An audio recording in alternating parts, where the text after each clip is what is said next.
बेटा आज की क्लास में हम आपकी सेकंड बुक स्टार्ट करने जा रहे हैं, मैक्रो इकोनॉमिक्स। ठीक है, जैसे कि आपको स्टार्टिंग में बताया गया था सेशन के कि एक चैप्टर आपका लिया जाएगा पहले इंडियन इकोनॉमिक्स से और एक चैप्टर कहाँ से लिया जाएगा आपका मैक्रो इकोनॉमिक्स से। अभी जो आप मैक्रो इकोनॉमिक्स में स्टडी करने जा रहे हैं ना, बेसिकली ये जो चैप्टर है ये स्टार्टिंग का फर्स्ट सेकंड चैप्टर नहीं है, ये बेसिक एक यूनिट है आपकी बुक में देखी जाएगी जिसको मनी और बैंकिंग के नाम से जानते हैं। ठीक है, और 6 मार्क्स की यूनिट है ये पूरी की पूरी। ये चैप्टर लेने का रीजन क्या है कि यहाँ पे ना ये बिल्कुल अलग कॉन्सेप्चुअल है। फर्स्ट एकदम इंट्रोडक्शन है, दूसरा आपका नेशनल इनकम है। नेशनल इनकम आपको पहले ही बता दिया गया था, सबसे एंड में होता है हमेशा, है ना। तो यहाँ से आपकी मैक्रो इकोनॉमिक्स स्टार्ट होती है और बहुत ही इंटरेस्टिंग चैप्टर है। ध्यान से सुनेंगे और यहीं पे याद हो जाएगा फॉर श्योर सबको। ठीक है, यहीं क्लास में याद कर लोगे बच्चे आप सब। अब नोट्स का फॉर्मेट तो आप समझ ही गए होगे कि कैसे पढ़ाई होती है। आज की क्लास में हम देखिए स्टडी करेंगे बच्चे सबसे पहले बेसिक कॉन्सेप्ट एंड टर्मिनोलॉजी। यानी कि सर जब हम इस चैप्टर को पढ़ते हैं तो चैप्टर का नाम क्या है बेटा, यहाँ पे मनी एंड बैंकिंग। आज जो आप पोर्शन स्टडी करने वाले हो बेटा, बैंकिंग नहीं करेंगे आज की क्लास में, हम करेंगे सिर्फ ओनली एंड ओनली मनी। सारा दिन क्या खर्चते हो बेटा, पैसा। सुबह से उठ के रात तक सोने तक पैसे पैसे पैसे। ठीक है ना। अब बेसिक सा क्वेश्चन मेरा यह है कि पैसा क्या होता है, डिफाइन मनी। ये पढ़ के आए हैं, ठीक है, बोलो बोलो। ठीक है, अब मैं आपको ना थोड़ा सा सिस्टम बताऊं। किसी भी सब्जेक्ट को पढ़ो तो प्रैक्टिकली पढ़ो कि लाइफ में कहाँ कहाँ पे यूज होता है। सर पैसा तो एक ऐसी चीज है हर जगह यूज होता है ना। आपको खुद से सोचना है कि सर पैसे से आप करते क्या हो। सर सबसे पहला काम है जो नॉर्मल डेली लाइफ में करते हैं सर, चीजों को खरीदना और बेचना। तो पहला पॉइंट निकल के आता है sir, money is a medium of exchange. यानी चीजों को खरीदने और बेचने के जो काम आती है सर, वो क्या आती है, हमारी मनी आती है। ठीक है सर, पैसे से दूसरा काम क्या करते हो। पापा मम्मी कहते हैं बेटा पढ़ लो लिख लो कमा लो, कुछ पैसा बचा लोगे जिंदगी अच्छी कट जाएगी। यानी दूसरा काम क्या हो गया सर, सेविंग्स के काम आता है। दूसरा काम क्या करते हैं सर, हम पैसे को सेव करते हैं। ठीक है, तो आज हम पढ़ेंगे बेटा, देखो कुछ ना चैप्टर्स ऐसे हैं जिसका ना कोई भी डेफिनेशन नहीं होती है, कभी भी कोई डेफिनेशन। अब देखो जैसे मैं अगर आपसे बात करूं, मैंने आपसे पहले भी 11th में ये चीज बताई है, अगर मेरे को कोई कहे डिफाइन अंकित, ठीक है, डिफाइन करण, जितने भी बच्चे बैठे हैं सबको डिफाइन करना, तो हम डिफाइन नहीं कर सकते ना, क्योंकि बेटा करण नाम से भी बहुत बच्चे हैं, अंकित नाम से भी बहुत बंदे हैं।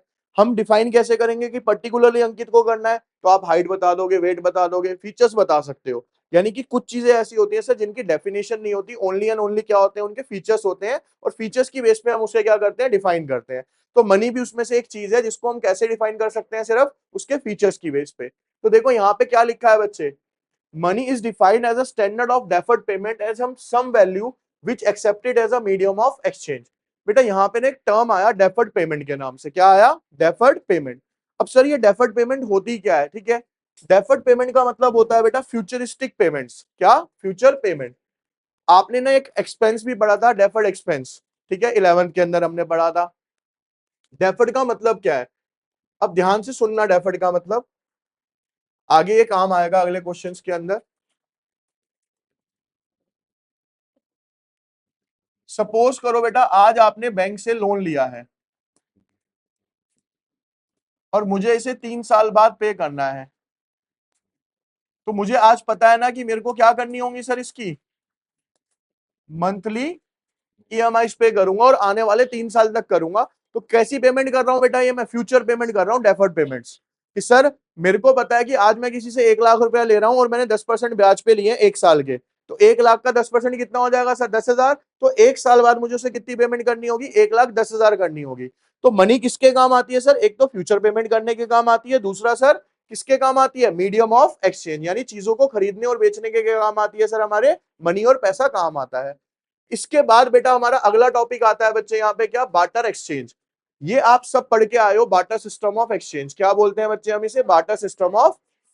बार्टर सिस्टम ऑफ एक्सचेंज का मतलब होता है वो सिस्टम जिसके अंदर पहले के टाइम में चीजों के बदले में क्या किया जाता था, चीजों का लेन देन किया जाता था।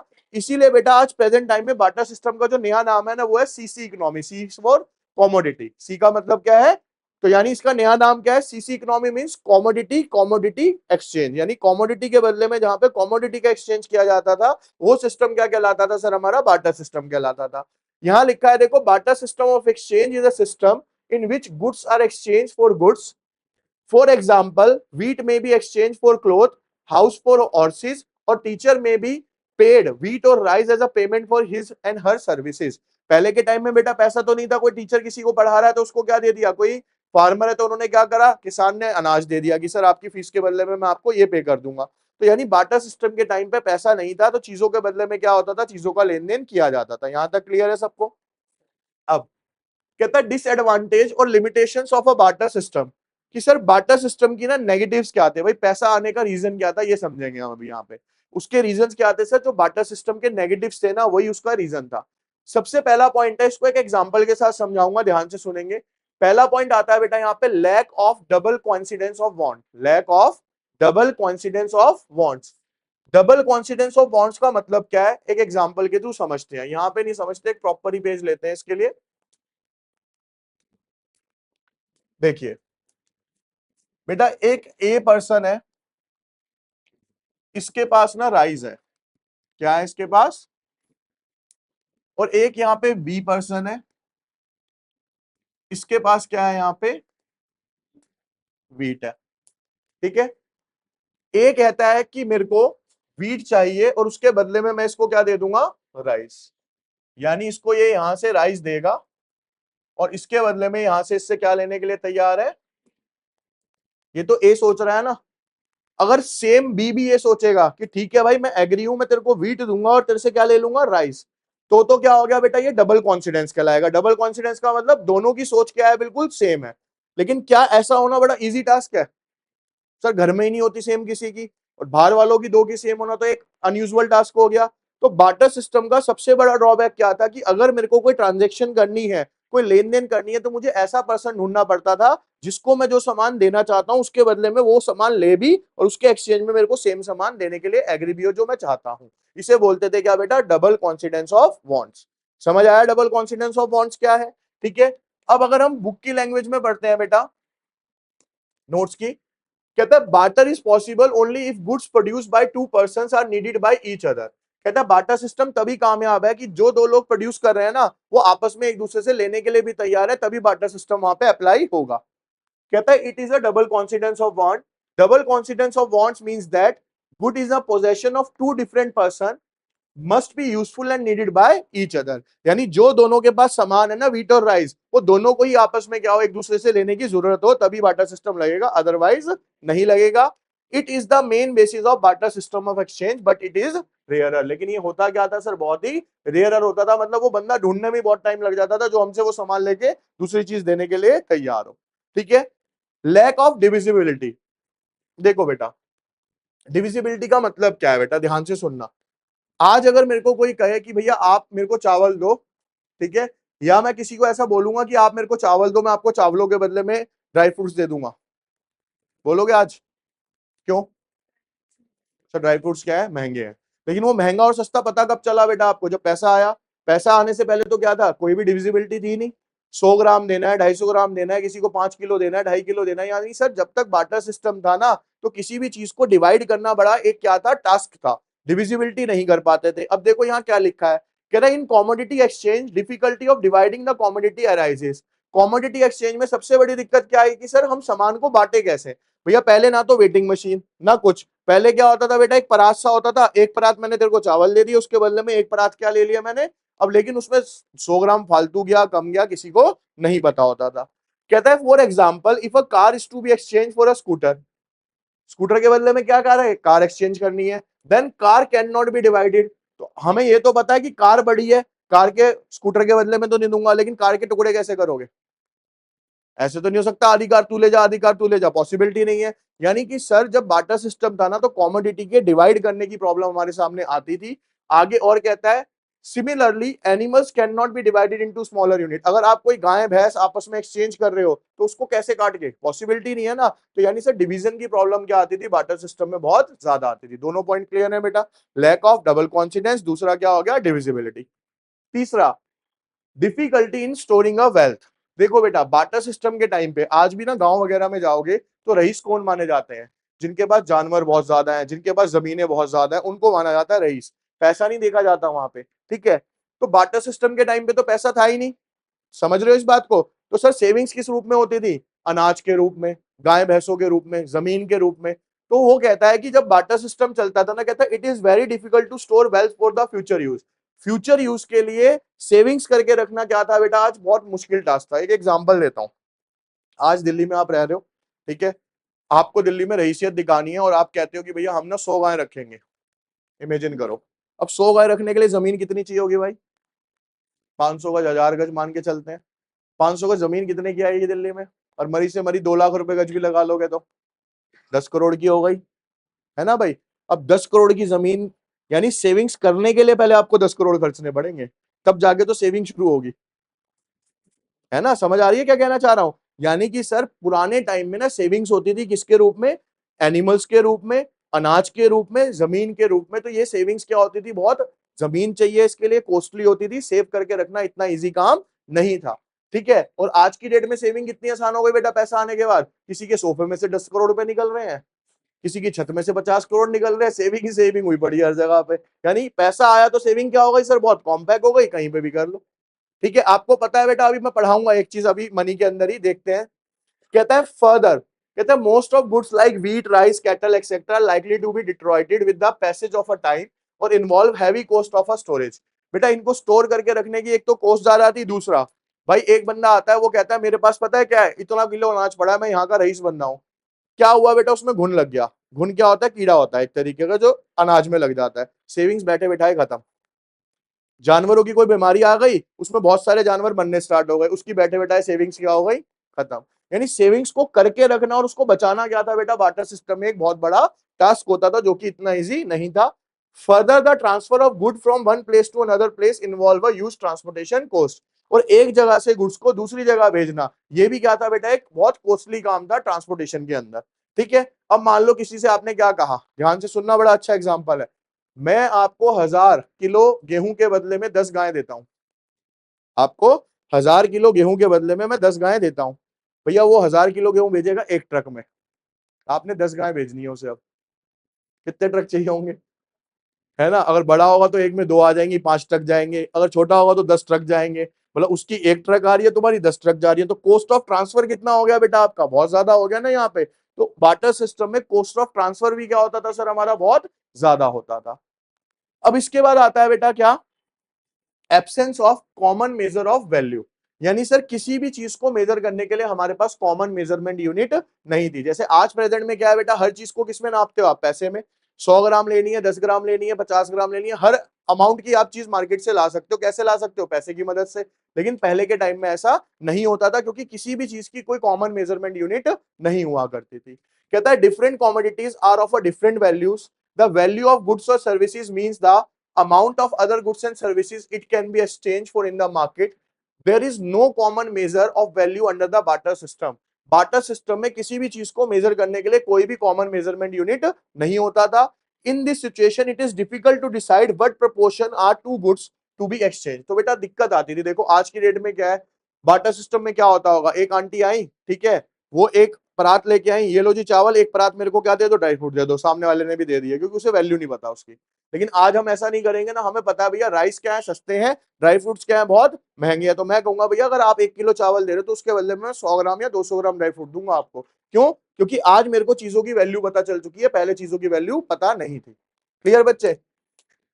अब इसके बाद आता है बेटा lack of standard of deferred payment. कहते हैं in barter system economy future payment would have to be stated in terms of specific goods और सर्विसेज। देखो प्रॉब्लम क्या थी बार्टर सिस्टम में, डेफर्ड पेमेंट नहीं होती थी। डेफर्ड पेमेंट का मतलब समझो, एक एग्जांपल से समझा रहा हूं, बहुत ध्यान से सुनना। पहले आप मेरे से पढ़ रहे हो, हम उसी प्राचीन काल में जी रहे हैं मानो बार्टर सिस्टम वाले में। अब आपके किसी के पेरेंट्स कारपेंटर हैं, किसी के बढ़ई हैं, कुछ एक्स वाई जेड, बहुत सारे काम चल रहे हैं यहाँ पे। ठीक है जी, अब मेरी फीस की बारी आती है, तो अगर कोई कारपेंटर है मैं उनसे कहता हूँ एक काम करना, आप टेबल चेयर कुछ बना जाना जी आप आके, वो मेरी फीस पेमेंट हो गई, एक एग्जांपल के तौर पे। अब मान लो किसी रीजन से मैंने 15 दिन की छुट्टी कर ली। अभी नॉर्मली क्या होगा सर, फीस दे रहे हैं हम आपको 1000-1200 रुपए, उसमें से आधी फीस दे देंगे, काट लोगे ना फीस, यही होगा ना अगर छुट्टी करी तो। अब बाटा सिस्टम में क्या होगा, अगर कोई कारपेंटर है वो क्या कहेंगे, सर मैं कुर्सी की 2 टांगे नहीं लगाऊंगा, 15 दिन नहीं पढ़ाया था बच्चे को आपने। यही होगा ना भाई, बार्टर सिस्टम में काउंट कैसे करोगे, पेमेंट कैसे करोगे, फ्यूचर बड़ी दिक्कत का काम है। अब भाई और एक दिक्कत आई, किसी से आपने गाय ले ली और आपने कहा भैया मैं आज तो आप पैसा लेते हो और कहते हो मैं विद इंटरेस्ट पेमेंट कर दूंगा जी थोड़े टाइम में। अब किसी से गाय लेते हो और उसे कहते हो भैया 6 महीने बाद मैं आपको गाय गिफ्ट करूंगा और साथ में बछड़ा दूंगा इंटरेस्ट के रूप में। पेमेंट्स कैसे होंगी सोच के देखो भाई, बहुत दिक्कत का काम था उस टाइम पे, पेमेंट्स इजी टास्क नहीं था, क्योंकि आपके पास कोई मनी वैल्यू नहीं है जिसकी बेस पे आप पेमेंट दे सकते हो। चीजों के रूप में आपने देनी है। आप मान लो गेहूं ले रहे हो, आप कहते हो मैं आपको गेहूं दे दूंगा, लेकिन भाई वो कहता है कि मेरे को सेम क्वालिटी की गेहूं चाहिए, लेकिन आप उसे क्या इंश्योर कर सकते हो मैं सेम क्वालिटी की गेहूं दे दूंगा? भैया वो एक नेचुरल प्रोडक्ट है, 6 महीने बाद वो सेम क्वालिटी का आएगा नहीं आएगा आपको भी नहीं पता, तो आप सामने वाले को एश्योरेंस नहीं दे सकते। तो यानी बार्टर सिस्टम में बेटा एक दिक्कत आती थी कि फ्यूचर पेमेंट्स को हम पहले से नहीं बता पाते थे, या देने में भुगतान करने में क्या होती थी, बहुत दिक्कत होती थी। अब इसके बाद आता है sir functions of money. Sir इसके बाद क्या हुआ, बार्टर सिस्टम में जो ड्रॉबैक थे ना, उसकी वजह से किसको लेके आया गया बेटा, मनी को लेके आया गया। क्या लेके आई गई, मनी। यानी मनी के इंट्रोडक्शन का अगर आपसे कोई रीजन पूछे कि सर पैसा क्यों आया, तो पैसा आने का रीजन था due to the negative points of a barter system. Barter system की कमियों को देखते हुए किसको लेके आया गया, पैसे को। अब बेटा मनी के अंदर क्या कह रहा है, money is a matter of the following 4 functions. बेटा पूरी इसके अंदर ना 4 फंक्शंस है, एक प्राइमरी होता है और एक सेकेंडरी होता है। देखिए प्राइमरी फंक्शंस यानी जो कॉमनली यूज होते हैं, जो मैंने आपको बताया भी, medium of exchange, major of value. Medium of exchange का क्या मतलब है, चीजों को खरीदने और बेचने के लिए। मेजर ऑफ वैल्यू का क्या मतलब है, किसी भी चीज को मेजर करने के लिए। आज मेरे को कोई बताओगे कोई एक ऐसी चीज जिसको हम पैसे में मेजर नहीं कर सकते? क्या क्या? खुशी को? बेटा खुशी तो आजकल है ही दूसरा नाम पैसा। और बताओ, है? फेम को? फेम तो भाई क्या बात कर रहे हो, पैसा बरस रहा है फेम पे। बताओ बताओ, कोई नहीं, निकालो अपने भाव थोड़े से अंदर से। रुचि इधर ही नहीं देखती, इधर उधर ही बता के खत्म कर देती। मुझे बताओ बेटा, नॉलेज को? बेटा नॉलेज गेन करने का ना मैंने चलो इसी पे आते हैं। लास्ट ईयर ना ऐसी बैच चल रहा था, इन्हीं का ही था, महान शख्सियतों का। मैंने पूछा था बेटा पढ़ते क्यों? सर पैसा कमाने के लिए।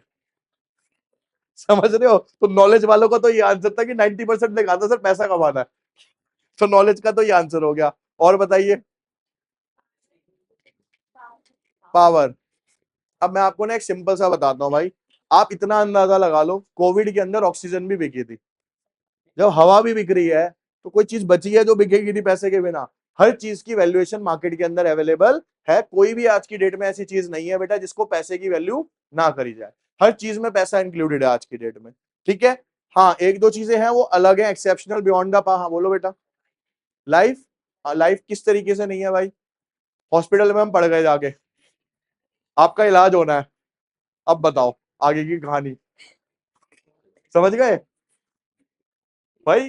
कहीं पे भी घुस जाओ पैसा आ ही जाएगा अपना रास्ता बना के। ठीक है, पैसा गांधी जी हर जगह अवेलेबल है। हाँ जी। सेटिस्फेक्शन? बेटा ये सारी जो जंजाल पाल रखी है ना हमने, ये सुबह से रात तक मैं पढ़ा रहा हूं तुम पढ़ रहे हो, ये सब सेटिस्फेक्शन की मोह माया है ये, और आएगा कभी नहीं जिंदगी में। ठीक है चलो, चलो वापिस आओ बेटा, बैक टू पॉइंट। बेटा देखो कोई भी ऐसी चीज नहीं है, 99.9% ऑफ द आर्टिकल्स या कोई भी चीज उठा लोगे ना आज की डेट में, किस पे डिपेंडेंट करते हैं बेटा, सारे के सारे मनी पे। यानी मेजर किस में किया जाता है, उसको पैसे में मेजर किया जाता है। स्टैंडर्ड ऑफ डेफर्ड पेमेंट का मतलब क्या है बेटा, फ्यूचर पेमेंट, अभी बताया था। स्टोर ऑफ वैल्यू का मतलब होता है सेविंग्स। अब एक एक करके मैं एक्सप्लेन कर रहा हूं, ध्यान से सुनेंगे। सबसे बेटा प्राइमरी फंक्शंस है। Primary functions include the most important functions of the money which it must perform in an economic system irrespective of the time and place. मतलब ये तो बेटा इकोनॉमिक्स के अंदर मनी के वो फंक्शंस है जो कि होने ही होने हैं, कुछ भी होता रहे। जैसे कि पहला क्या है सर, मीडियम ऑफ एक्सचेंज, चीजों को खरीदने और बेचने के काम आएगी। कहते हैं money when used as a medium of exchange helps to eliminate the base limitations of barter trade. यानी बार्टर ट्रेड की क्या थी बेटा, ये नेगेटिव पॉइंट था ना कि हम क्या करते थे, मीडियम ऑफ एक्सचेंज करते थे, तिलक चीजों के बदले में करते थे।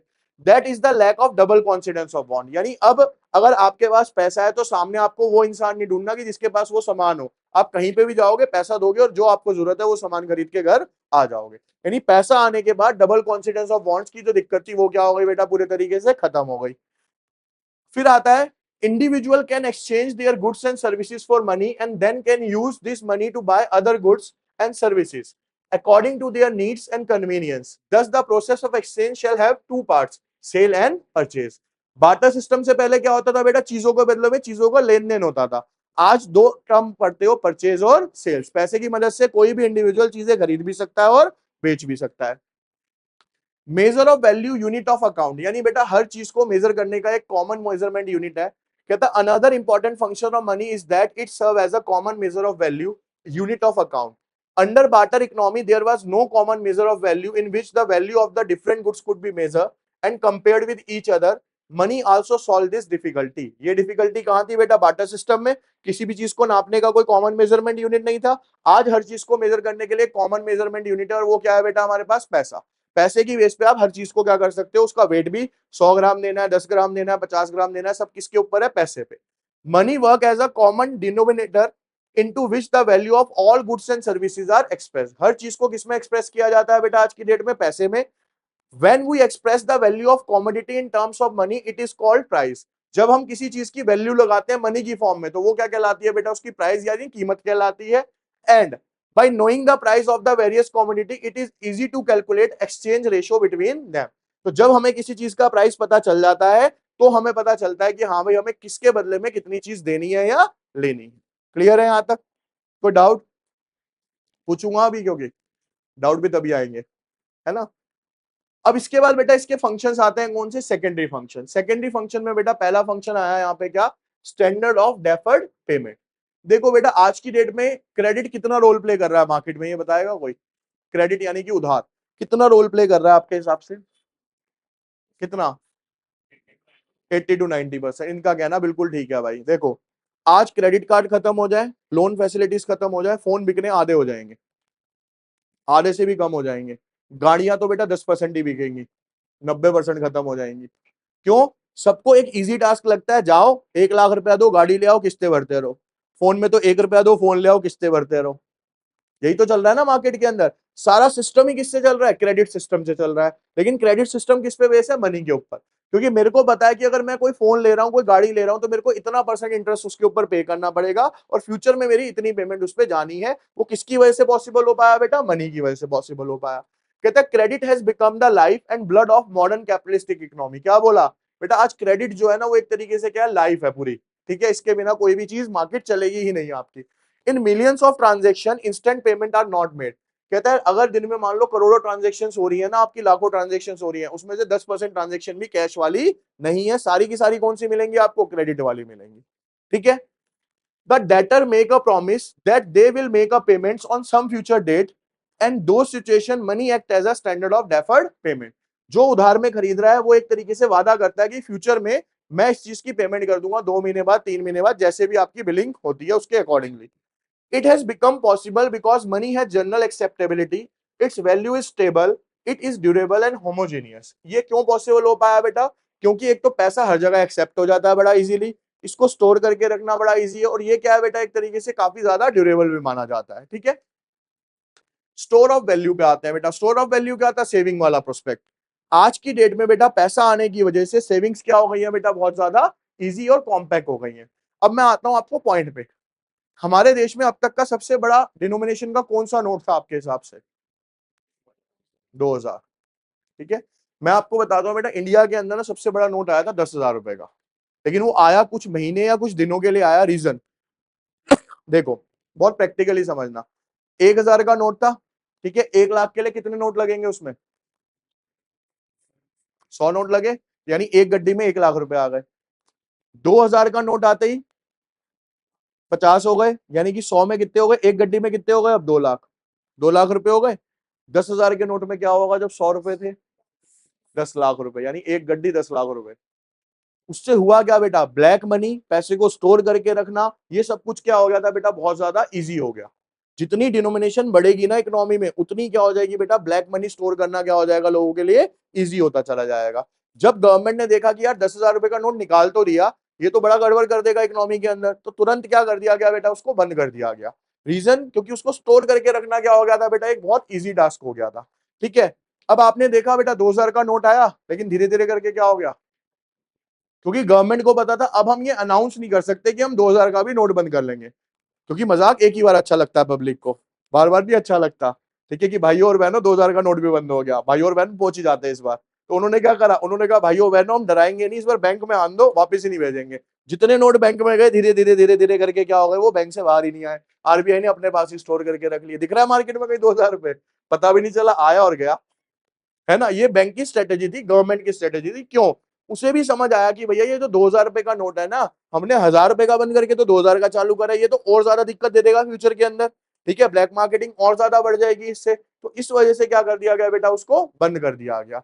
ठीक है, अब देखो यहां क्या लिखा है, कहते हैं wealth can be conveniently store in the form of money, money can be stored without loss in the value. पैसा एक ऐसी चीज है बेटा जिसकी वैल्यू कभी कम होनी नहीं। हो रही है 200 रुपए तो 200 ही रहने, 1 लाख रुपए तो 1 लाख रुपए रहना, बढ़नी ना घटनी, वही पड़े रहेंगे वो, है ना।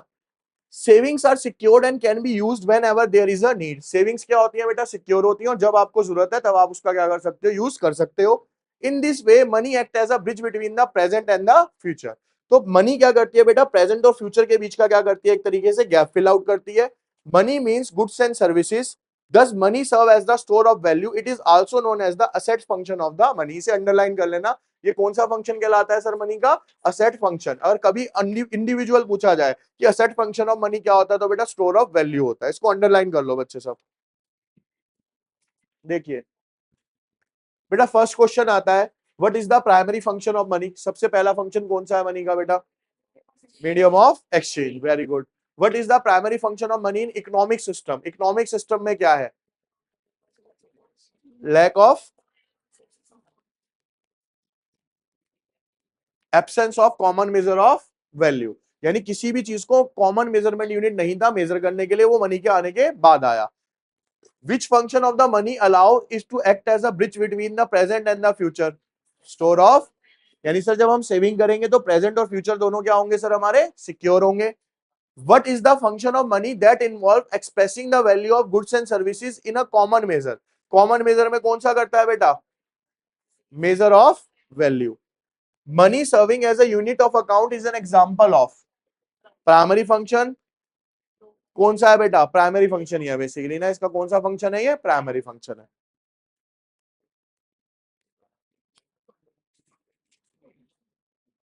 इतना ही करो।